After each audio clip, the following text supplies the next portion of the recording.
What is up, everybody? We are here. We have made it.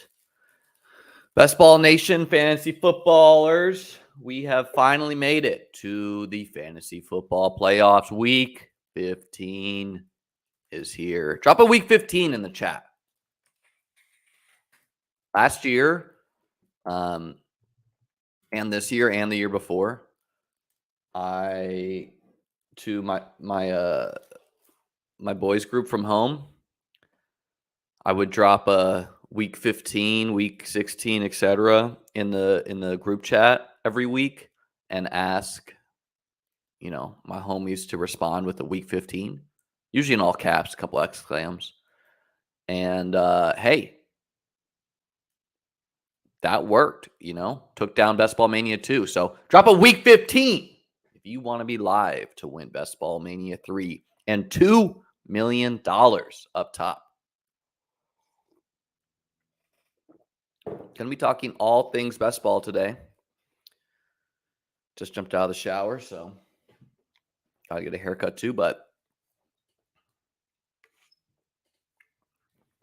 on Twitter, I shared my best ball teams.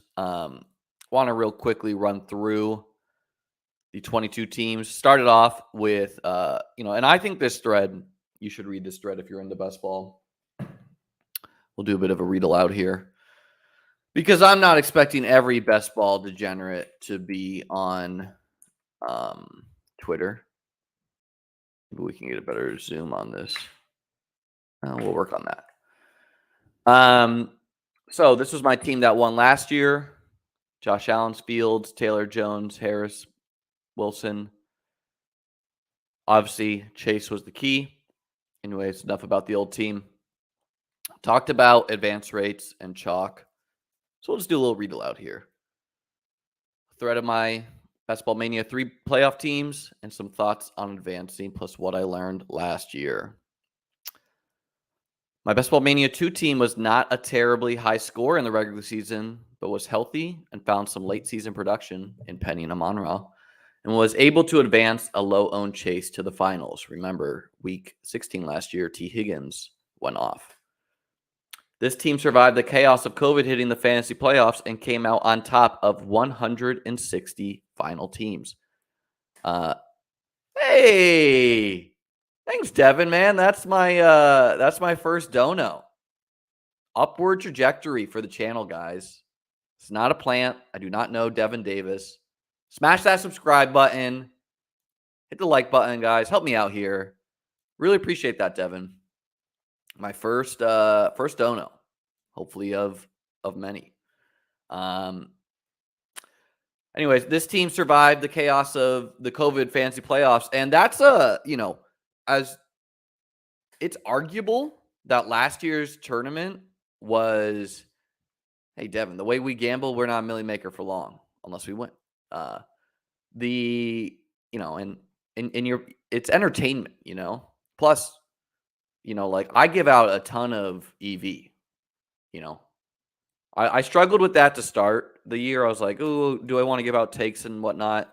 I think I really cost myself by going on some shows and I was touting Taysom Hill in May before people really were hip to that. That's where I think my edge is finding these unique things. But anyways, I think it's arguable that the playoffs last year were maybe even crazier than the contest this year, even though it's much bigger this year because of the COVID weeks. You thought you had a good team, and the next week your whole team has COVID, and that hit in the fantasy playoffs. Speaking of ownership in the playoffs and finals, hey Ron, thanks, bro. I see these questions. What? Thanks, guys. It makes me feel good on this lovely Wednesday. Anyways, we'll get through this without my ADHD slow me down. Speaking of ownership in the playoffs and finals, you obviously want to have teams with low advance rate ceiling players. An example of that, I would say, is like a Mike Williams, a DeAndre Swift, guys who, did not kill the regular season, and, you can see the ceiling path for them. Who becomes chalk, though, will have to do to a large degree who does well in week 15 of the playoffs. What I mean by that is, let's take CMC. Let's pretend that CMC's advance rate is, I don't know, 15%.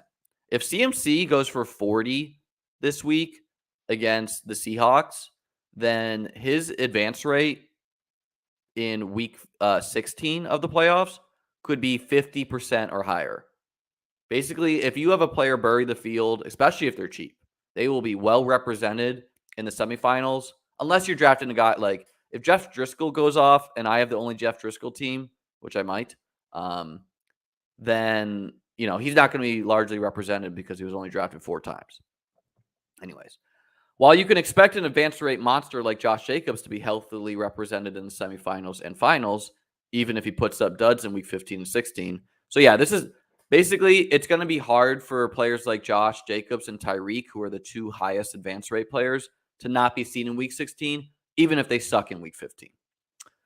You can be surprised who is high owned week 16 and 17. An example last year is Gabe Davis and MVS became chalky week 16 players, even though they were only around 10% or so in the regular season due to their massive scores and the 2 out of 18 advanced structure of week 15 last year. This year, the advanced rate is 1 out of 10. So if a player goes off, they will be chalky in week 16 in the finals. So it's actually harder to advance out of week 15 this year, but it's easier to advance out of week 16. So it's easier to make the finals overall. For my Best Ball Mania 3 teams, I advanced 22 out of 150 teams. This is a 14.67% advance rate. Last year, I advanced 19 out of 150 for 12.67 advance rate. But of those 19, I got 6 to the semifinals and 1 of the semifinal teams to the finals, which was 1 out of 18 advance out of week 16. 25 out of 150 or 16.67% would be your expected advance rate based on the 2 out of 12 advanced structure. So I am below field on my advance rates, which makes all the sense in the world. But for me to be so close to 25, I'm pretty stoked about, because the 3 highest advance rate players, Josh Norris said this on Twitter, they will have an article saying all advance rate players eventually, but the 3 highest advance rate players are Josh Jacobs, Tyreek Hill, and Tony Pollard. And I was underweight on all 3. I was like at weight on Tyreek, and I was probably close to at weight on Pollard, but I was definitely below on Jacobs. So even though my team does not have these league winners, I'm stoked about that. Going to get to all these questions too, by the way, guys.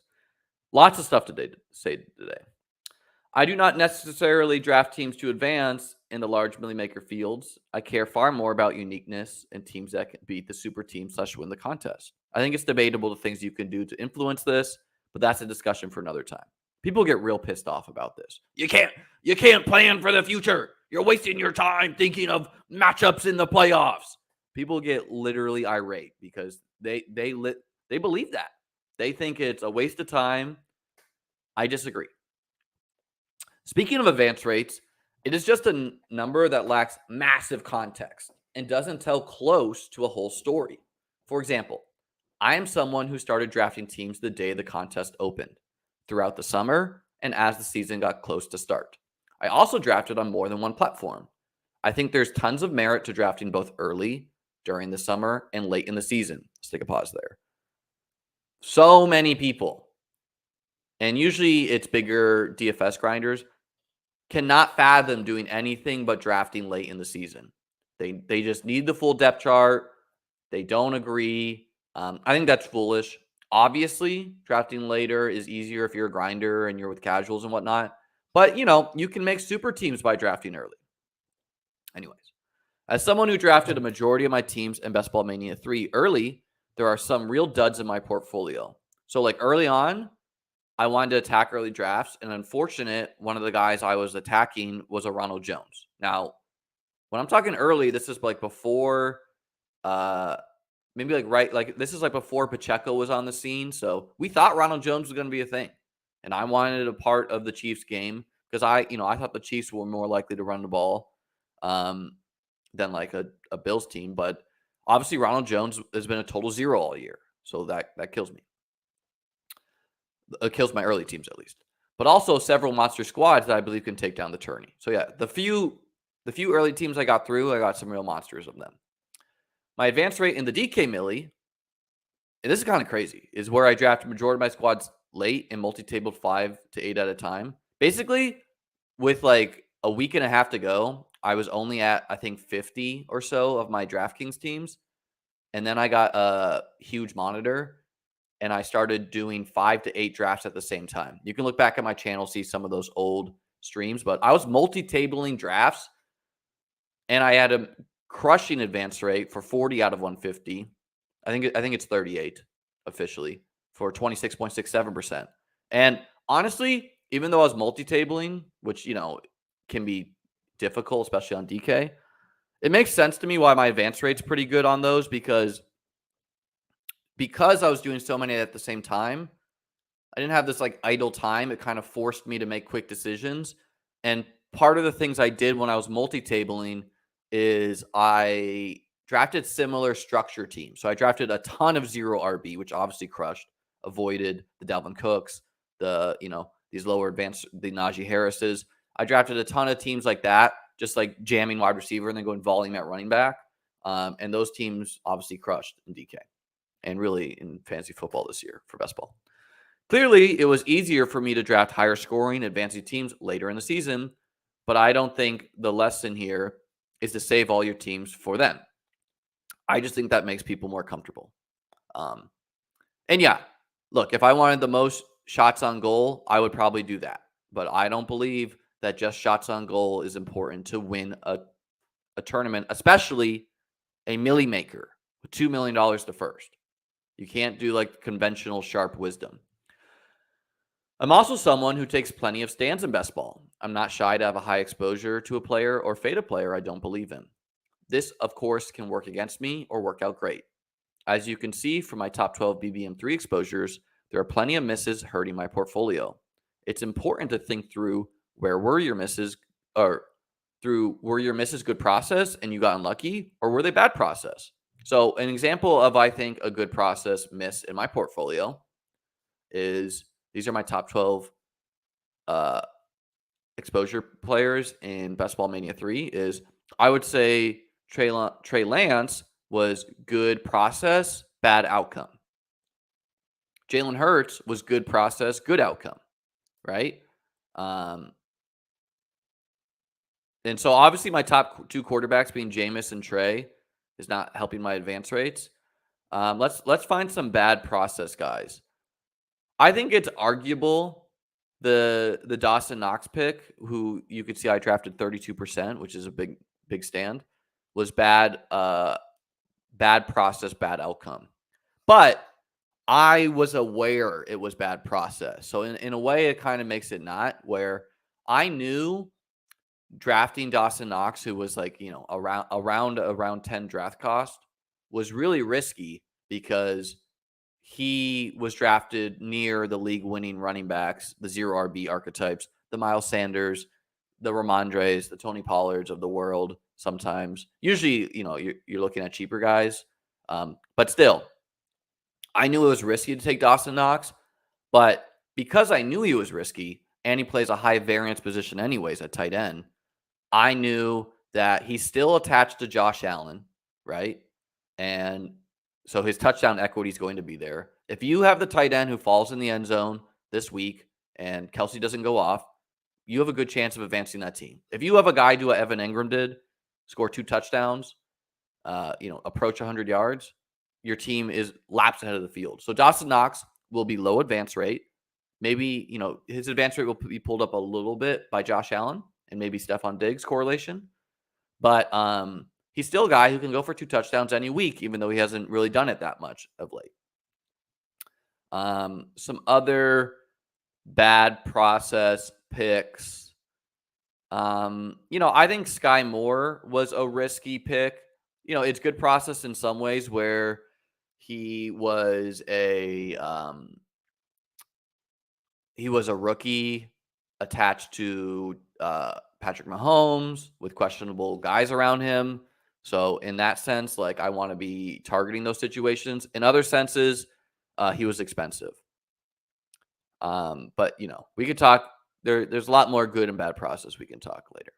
Anyways, so I'm thrilled to be advancing 22 of 150 where I don't have, where I have so many misses in my portfolio. Big stands on, looking back at this real quick: Ronald Jones, 0. Albert O, 0.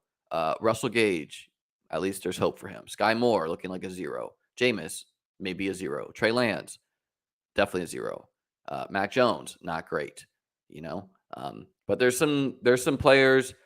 You know what else, though, is helping my advance rate? Is there some players that are killing teams that you don't see in my exposures? You don't see Najee Harris. You don't see, you know, JT, who I generally chose CMC over him. And CMC is one of my higher running backs. You don't see some of these, you don't see the Broncos guys other than the cheap ones, where I thought it was risky to be taking Russ and Sutton and Judy. Not to say I didn't ever take them, but example last year is I didn't buy into the LaVisca hype. I didn't buy into the Kyle Pitts hype at his cost. I knew he was a really risky guy to take, where he was coming at the risk of taking elite wide receivers and running backs still. Anyways, enough about that. Let's start sharing the teams. I'll list the teams in order of date drafted, with the later drafted teams on top. I'll give a couple of thoughts for any streamed by advanced teams. I'll link the stream so you can see how the sausage was made. Keep in mind, as long as the team is healthy, a low-scoring team can be just as exciting as the ownership on your players is likely lower. High-scoring teams can also be unique, though. So, it gets thrown around a lot now about like, oh, low-scoring is unique. You can be unique with high-scoring. Josh Jacobs makes high-scoring teams. It also allows you to advance low-scoring guys. So, 1 out of 22. This is one of the last drafts I did in the contest. Pretty high score. It's a strong team that needs some running backs to get back. Probably my second strongest team on paper, with depending on injuries here. You got Hurts. You got 3 good tight end darts, 2 really good, Njoku and Hill. You got Diggs, who's going to be well represented. You got the Diggs AJ Brown pairing, which is unique compared to the field. And then you got Mike Williams, who's low owned. And man, I didn't even talk about this, but that fucking Monday Night Football game, guys, where I wanted to turn it off. I had a ton of Kyler in high stakes, a ton of Kyler really everywhere. And I was hopeful, Kyler's been okay. And I was really hopeful with his schedule that I thought was favorable enough that he could be this low represented elite quarterback. And I was really excited for all these Hollywood Brown, and, Colt McCoy can still throw the football, but just a fucking gut punch. And I had a team in like the 5-5-5 that needed like 10 points from Kyler and would advance. But on the other hand, I got lucky to advance a different team. So all comes out in the wash a little bit. Anyways, this is a good team. Ken Walker looking like he's going to play. Singletary definitely playing. Sanders definitely playing. Montgomery definitely playing. And with having those 4 guys who are, good. Miles Sanders is negative correlation with Hurts. Somewhat, they can both get there. But basically, if it's not a Hurts week, maybe it's a Sanders week, and Jones can still be serviceable. But if Ramondre's out this week and comes back next week, these 4 can probably pull Stevenson. Okay. I'll get to all these questions and comments, guys, by the way. Just going to finish up this thread. My next team is the a stream team I did with Pete. I linked it here. You can check it on my channel too. Pete Overzet. Congratulations to him, a new father. But we had double elite quarterback with, the late round elite in Fields. Goddard looking like he's going to come back this week, which would be big for this team. And then Gesicki is a total dart and not a particularly good one. Feeling great at wide receiver. Again, the Diggs AJ Brown pair, which is rare. And then some guys who can get it done, minus Darnell Mooney. And then the running backs, needs Hunt, needs Cook. Mostert, Carter, Williams, Eno cut. Jesus fucking Christ, Eno. Like Pierce gets hurt and then Eno's cut. It's like, okay, fire up Rex Burkhead. Next, this is probably my strongest team. I've showed this team before, but it's just pretty monstrous. Going to have 2 really high advance rate players in Jefferson and Tyreek and Amon-Ra. Probably Hopkins too, but Only 6 wide receivers, 4 tight end darts, really probably 3. With 2 you feel good in Njoku and Hill. And then, a unique group of running backs where you got a real high advance rate in Sanders. Chubb will not be crazy high advance rate. Elliott will not be crazy high advance rate, can obviously score 2 tutties any day. Damian Harris, I think he could be a league winner down the stretch if Ramondre's out. There's no reason in half-point PPR he can't do exactly what he did last year. And the Patriots have some favorable schedules for running the ball, where they got the Raiders in Week 15, then maybe Bengals, and then Dolphins. And then Rachaad White. Not going to be super high advance rate. Obviously, you can get there. Next team. I don't think I'll go through all my teams unless you guys want to. Let's get to some of these questions. Going to scroll up here. The chess match. Yeah, I'm going to have to DM him and set that up. Like, A, obviously got to make sure I'm not getting hustled. B, I'm not going to play a serious match for money without ensuring cheap protections in place. B, some people have reached out about maybe streaming the event. So gonna take that up with that guy. And I want to look at that guy's team because I was on face value did not think it was the sharpest team in the world. Yeah, the Taysom faders, I think honestly what it is, Steven, is it pissed people off to have to think about that scenario. And I didn't, it was annoying to me. It's annoying to me when these quarterbacks who can be tight end eligible are in the player pool. But when it's there, I take advantage. Thanks, Devin. Thanks, Ron. Thanks, man. NFL playoff Bestball. Hayden Winks. Is this the Hayden Winks? If so, what's up? What do you like for first round advancement? 1 out of 6 or 2 out of 6? Or does it matter? You'll just change your strategy. Yeah, we'll talk about the gauntlet in a minute. I personally, obviously, underdog is a killer. I'm not trying, underdog changes things. They take risks. We're all fan of these things. I was a little disappointed in the gauntlet. It's 100K to first. It was 250K to first last year. I was just expecting or hoping really that with Bestball Mania 2 going from 1 mil to 2 mil, that maybe the gauntlet would be, I thought maybe we would get a mil to first, and I thought that would fill. So, as far as the advancement strategy for round 1, the 1 out of 6 versus 2 out of 6, I probably prefer round 1 to be 2 out of 6. But it's not a deal breaker to me anyway. The 2 out of 6 just makes it easier. I think it's a little bit more strategic. It makes it, or maybe, I see both sides. I think it's a little easier it's much easier to get, a Bills team or an Eagles team if they get the first seeds to round 2. And then it's, but when it's 1 out of 6, it's like, and I don't mind if the final, I would rather it be tougher advancements, smaller finals group personally. So I'm okay with 1 out of 6 and then 1 out of 20.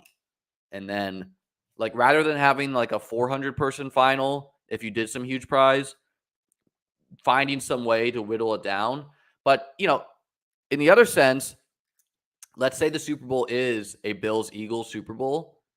It's very possible if you make the advance rates hard, 1 out of 6, and then 1 out of 18, whatever it has to be, that no one has a full team for the finals. Now, I understand from underdog's perspective, it is a terrible customer experience if a bunch of people tie in the finals. So, let's say the only way to get Bills-Eagles pieces was you could only advance AJ Brown and Stephon Diggs, and it was impossible to advance any other players because a bunch of players go off week 15 or whatever it is.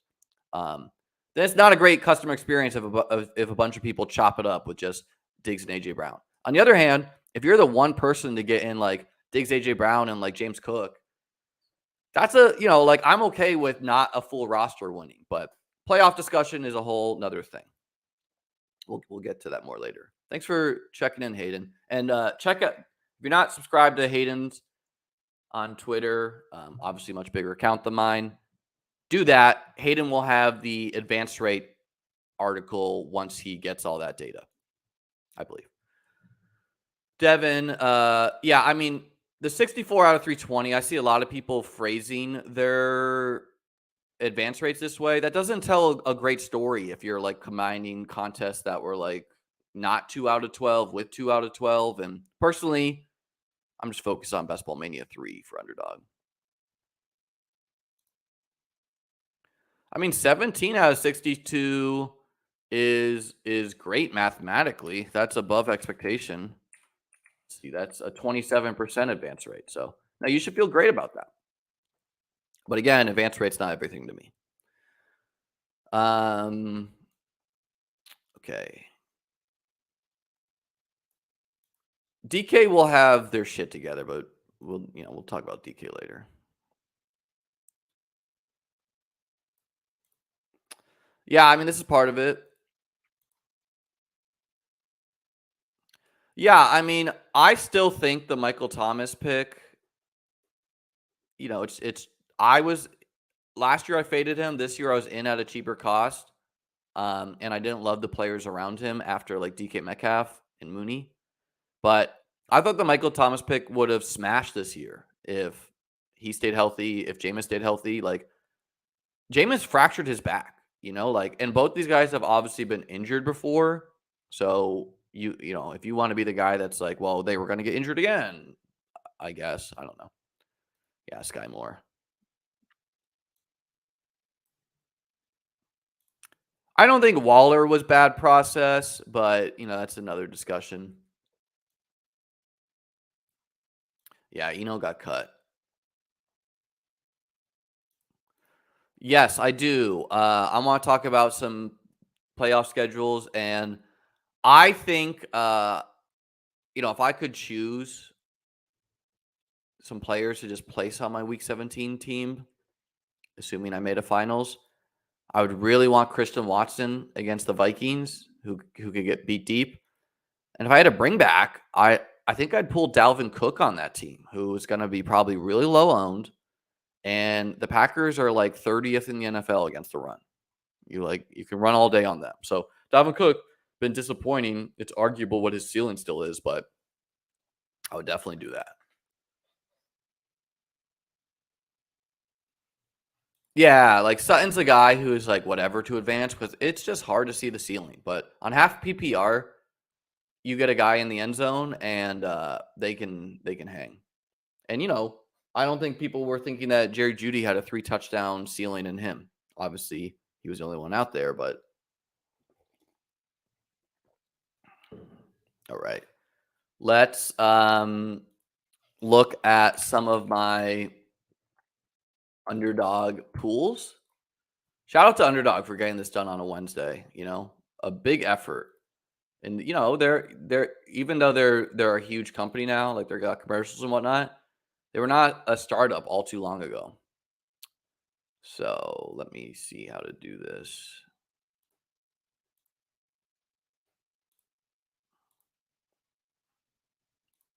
Here we go. Okay. And I reached out to Underdog because earlier I was unable to sort my exposures by it looks like that's still not working, but I think Underdog will get it working hopefully where you can sort your exposures by Best Ball Mania 3 because I don't want my exposures in the big dog and the puppy. I don't care about that. I just want to see my Best Ball Mania 3 team. So let's look at some of these teams. Let's look at the groups we pulled. Get some perspectives. If you guys have questions in the chat, let me know. Anytime. Okay, so 10-person groups. Last year it was 18-person groups, but it was 2 out of 18 advanced. So now it's harder with 1 out of 10, but there's just more groups. So my team. Let's look at the strong teams.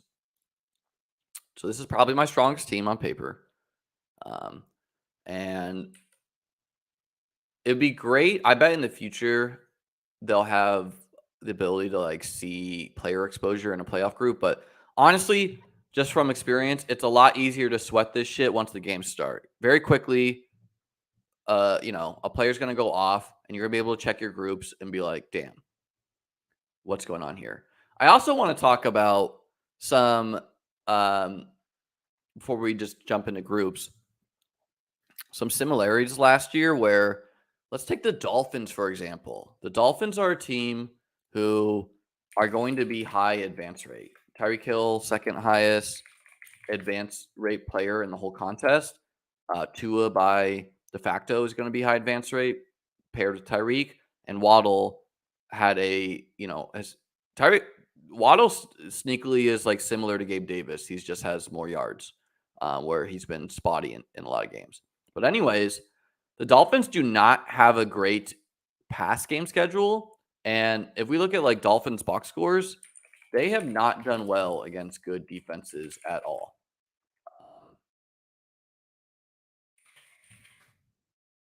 Old games.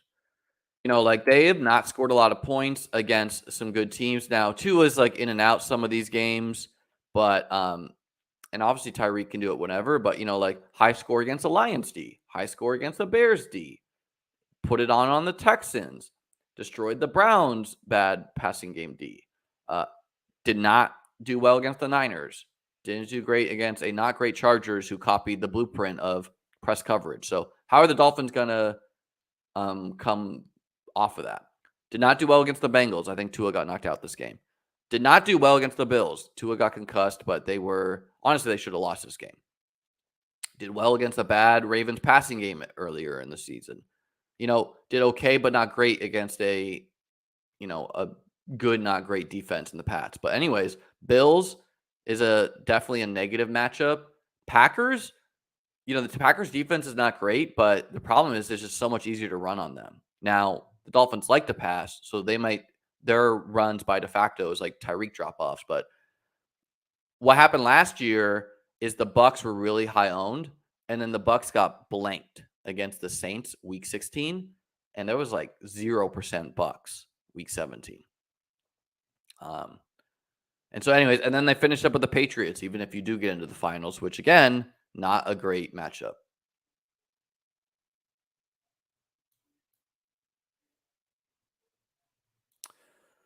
Yeah, Devin, I've talked about this before, but I don't think a sharper player pool is necessarily a bad thing for you as a drafter. Um, my winning team was a high my winning team had like some competitive people in there. And like when I'm drafting with Justin Herzig, it's predictable what Justin is going to do. Like I know he's going to do smart things, but I can also reason what he's going to do. When I draft with Joe Schmo, who's on 15 Budweisers and 4 cigarettes in his mouth, and I took Bills players, so it makes no sense at all in the playoff contest why this guy would target Bills players when he has some totally other stack. It's unpredictable what this guy will do. He's just clicking buttons out there. So just because there's sharp people, and the other thing that happens to sharp people is they consume a lot more content. There's way more groupthink, so, and we see this every year. LaVisca last year, major groupthink on him. Jerry Jeudy last year, arguably groupthink, who, high ankle sprain. But Kyle Pitts this year, major groupthink. Everyone's favorite Twitter fantasy football person was fawning over himself on Kyle Pitts. People literally could not draft enough. And so they, you just see groupthink a lot more on a site like that.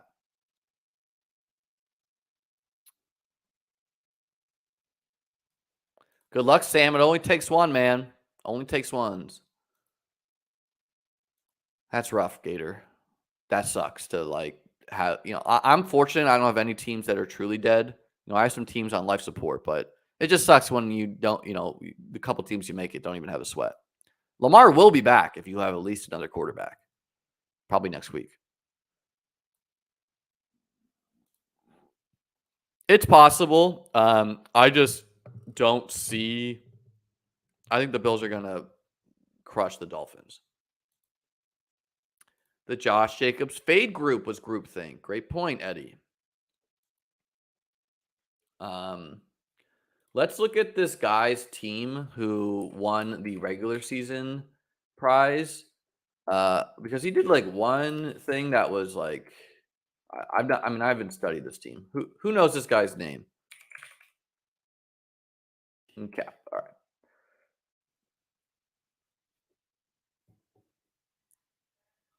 This is not the team.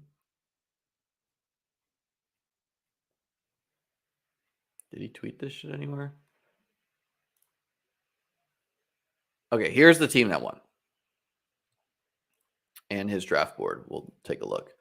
So this is the $1 million regular season prize winner. By the way, if you don't love that the underdog only gave $1 million to first and second place and everyone else gets 0, don't worry about that for the future. That was just underdog's a new app and whatnot. That was just a tech thing. They should be able to do more. So, anyways, some good picks here, some bad picks, and this is an early draft.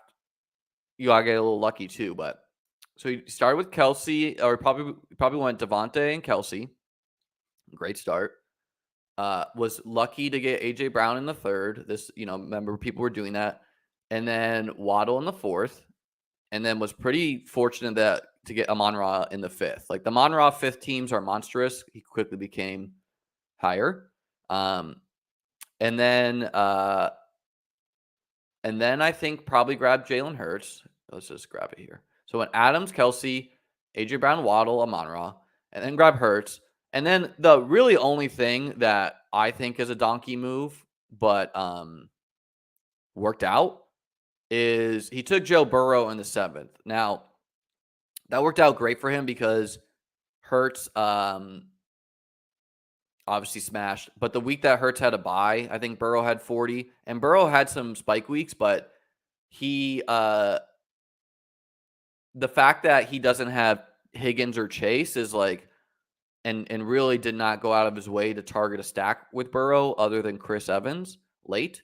Like I think you should be trying to get like at least a Hayden Hurst or something on this team. But when I don't have Higgins or Chase, I'm not taking Joe Burrow. Now, obviously this worked, but that to me was just like, I do plenty of alpha quarterback teams, like 2, 6, 7 guys. But if Chase and Higgins don't get hurt this year, which they were in and out of the lineup, then this probably doesn't win because you probably needed a stack with them. Anyways, Sanders, great pick. And this is something I did a lot too, where you have the negative correlation with Hurts. So like the weeks Hurts not getting it to you, maybe it's Sanders. Garrett Wilson, sharp pick. Kenneth Walker, great pick. White, great pick. Late Pierce, great pick. Nico Collins, fine. Herbert, great pick. No real complaints. And then, also the Davis Mills pick, I think, is just not the sharpest thing in the world. When you have 2 elite quarterbacks, do not be doing this. Now, obviously you won. But, you got to get lucky to win. But, shout out to this 0 running back. I'm not coming off as a hater. Wish him luck. Drafted a killer team. And, it's just this, like, I wouldn't advise anyone to ever do this. Do not try, sure, okay, you have the thin case that Burrow to Chris Evans scores 5 touchdowns week 17. You're trying to win a $2 million contest, but I would not go out of my way to be attacking pass first quarterbacks like Burrow when you have Hurts. Now, worked out great because if he didn't take Burrow, maybe he takes, he could have taken a dud, right? Like Kirk would have been a hit, but he could, they're surrounded by duds. So I guess it's safer. Anyways. Yeah, the Devontae, Kelsey, AJ Brown. He was cheap early. He went late third somewhat. Shout out Tim. Tim's in my college group where I'm the commissioner. My home league team started 1-4, um, 0 running back team, and has been and finished 7-6. So made the playoffs. Yeah. I bet Ty is pissed off. Now he was going late third, even crazier on DK. Um, so let's get to some of these other playoff groups. Just look at a couple of them. Let's check out the one that Pete and I are in. And you're gonna see with only 10 people in your group, like there's only one other Hertz team here. So like what your sweats you need. I think it's just so much easier to sweat this once players start scoring. Let's take a look at the week 15 schedule, talk about some plus matchups and minus matchups for players who matter, and some darts I like. Hit the like button, guys. Come on, help me out. Subscribe. Go crazy. All right, Niners at Seahawks. I mean, CMC is live to blow up any game. No Debo. Brock Purdy looks better than Jimmy G. Ken Walker is going to be back. That's big for my best ball teams and portfolio.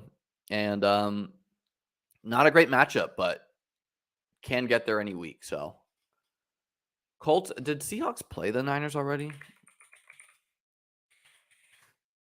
I want to take a look at that game to see if they did. Okay, they played and got crushed back when Penny was still in the game.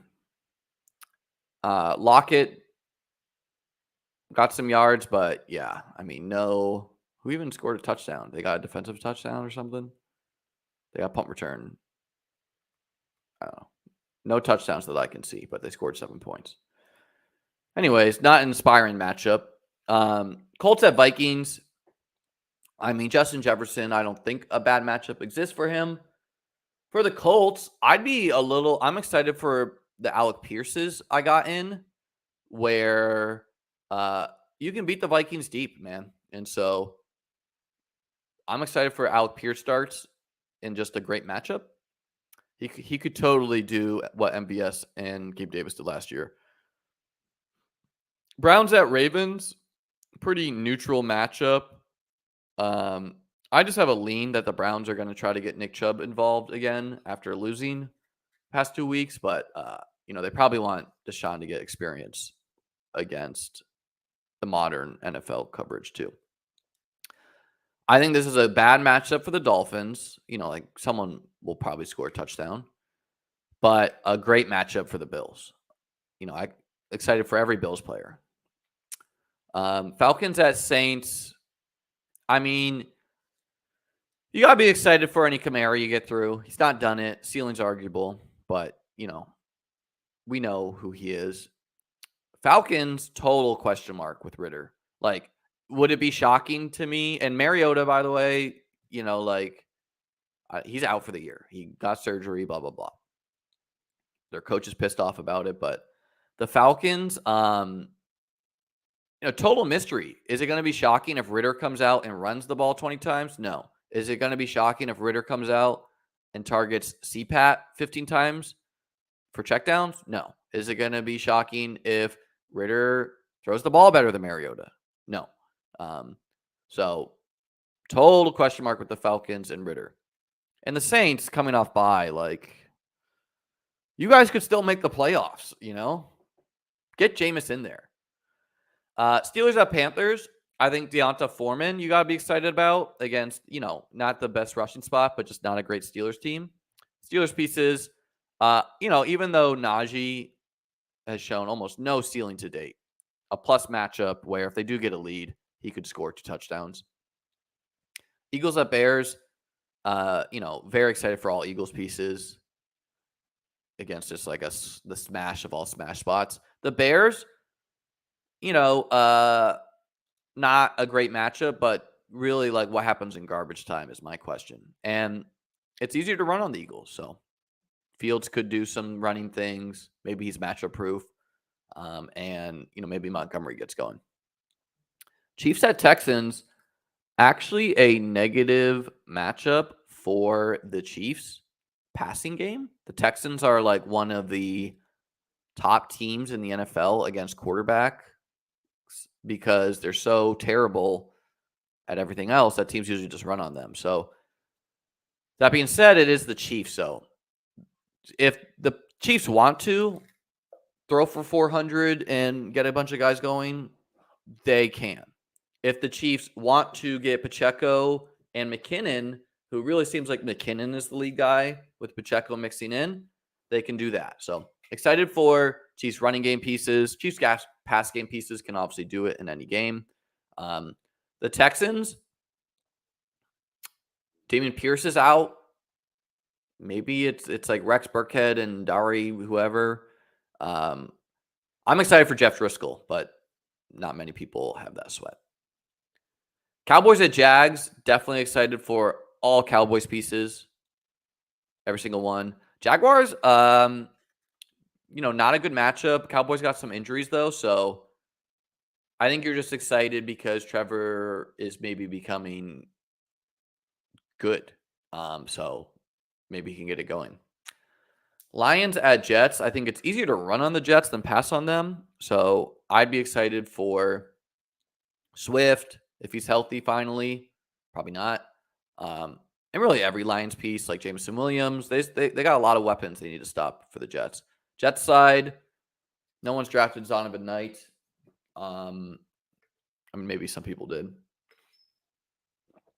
And then Garrett Wilson, looking matchup proof, smash spot for him. Cardinals at Broncos. This is a spot I was optimistic for the Cardinals, where I thought even though the Broncos can play motivated sometimes, like they did last week against the Chiefs, the Cardinals, maybe they don't give their best effort, and like Hollywood and Kyler could have a good game. Now it's like it's the battle of Brett Ripken for the Broncos versus Colt McCoy, and so I guess James Conner you got to be excited about, and then I don't know, Marlon Mack did something last week. Maybe Hollywood and Hopkins get going. Patriots at Raiders. Whoever's playing running back for the Patriots, I'd be excited about. And then the Patriots have a good, not great team. So even though the Patriots don't seem like the best matchup, teams have been running the ball effectively against them. The Bills ran all over the Patriots. The Cardinals ran on the Patriots. And then, I think maybe there'll be some squeaky wheel and they get the Patriots have also been destroyed by elite wide receivers, Justin Jefferson, Stephon Diggs. So Devontae Adams should have a great game too. Chargers got to be stoked for any Charger stacks you got through. Herbert, Big Mike, lesser degree on half-point PPR, Keenan Allen, Eckler, Josh Palmer. Titans are falling apart here, and I think the Chargers win this one. Bengals at Bucks, a sneaky shootout possibility. Real excited for all healthy Bengals pieces, primarily Jamar Chase. And then with the Bucks, probably they're running. It's just if Mike Evans, I saw friend of the channel, Scott Barrett, had a tweet about Mike Evans. Let's pull that up. And let's see. Week 9 through 14, if you give Mike Evans the defensive pass interference and the points wiped away by penalty, he'd be averaging 17 PPR points per game. Instead, he's averaging 8. So he had a couple long touchdowns taken away by penalty. But that just shows you what, how variance the game is, how chaotic it is. Giants Commanders, hard to be stoked about any pieces. I guess Terry, Saquon, I don't know. Just we'll see how this game goes. And then Packers, Rams, Rams pieces, not really, but the Rams defense has not been as great as of late. Romeo Dobbs is going to be back. So I'd be excited for Christian Watson, Romeo Dobbs, and whatnot. Yeah, Dennis Allen does suck.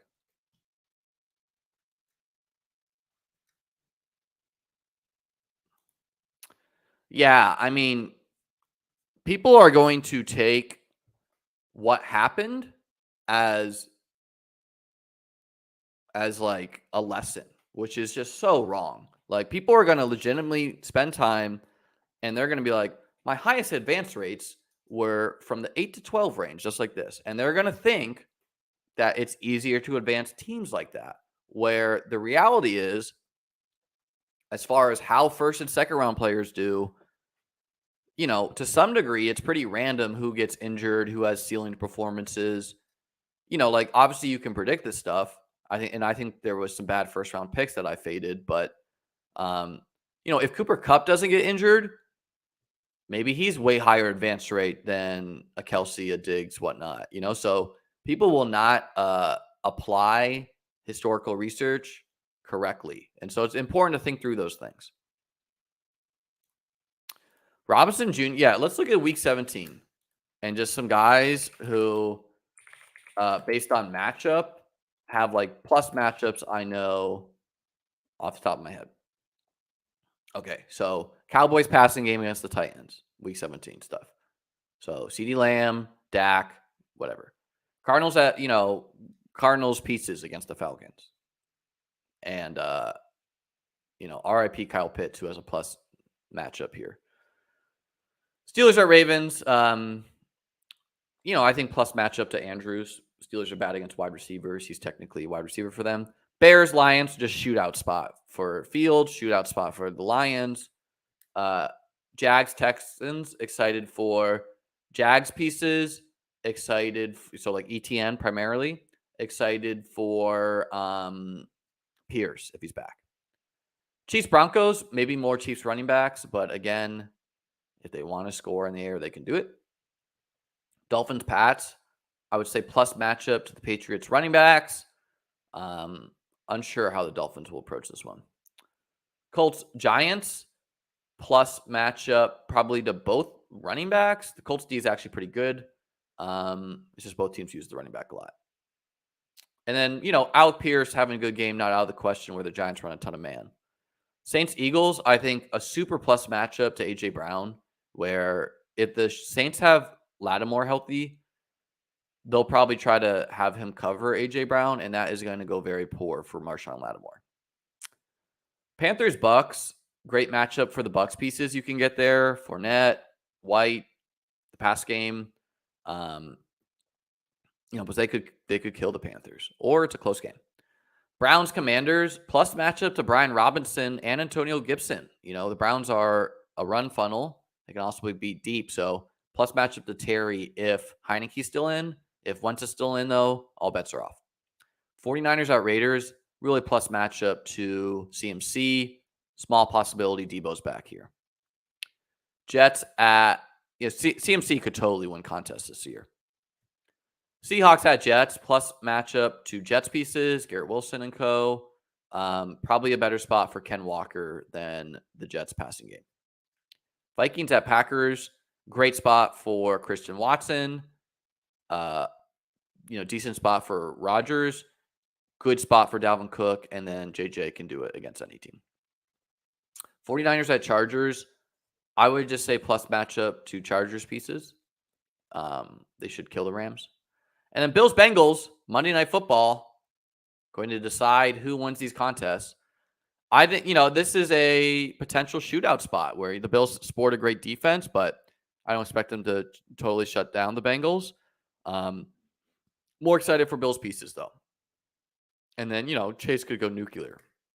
So, Liam, did you win the $5 million? Curious how many teams drafted. I'm assuming you're talking about DK. Last year, the DK Millie was actually a $20 buy-in. I did not win that contest. I won Underdogs Bestball Mania 3, which was a $25. All right, guys. I think that's going to be it for today. Some things to look out for. Tomorrow, we got Thursday Night Football. The start of Week 15. Can someone give me a fucking Week 15 in the chat? I've asked this to start the stream. No one's doing it. Maybe no one was watching. But I told the story at the top. I'll say it again before I get out of here. I text my boys group from home, my homies, and I say, week 15, week 16. I did that all the way through. These are the dudes I sweated Bestball Mania 2 with on my cousin's bachelor party down in Key West. And, you know, they begrudgingly respond week 15. So someone give me a week fucking 15 in this chat. And let's go, Eddie. Week 15. It's here. Some things to look out for. Underdog should have their exposure list. Hayden Winks should have the advance rate. Let's go, Ron. For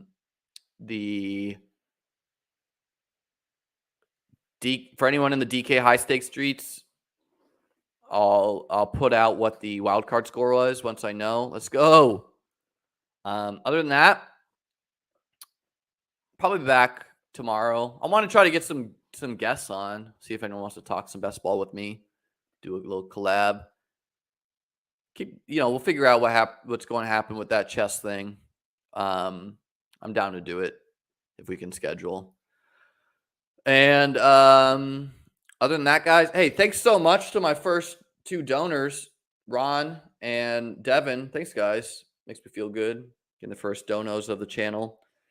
And yeah, look for some more content from me. We'll be back, I think, tomorrow. I'll have a video. And have a great day, guys. Let's go. Week 15. Peace out, guys. Hit the like button. Hit the subscribe.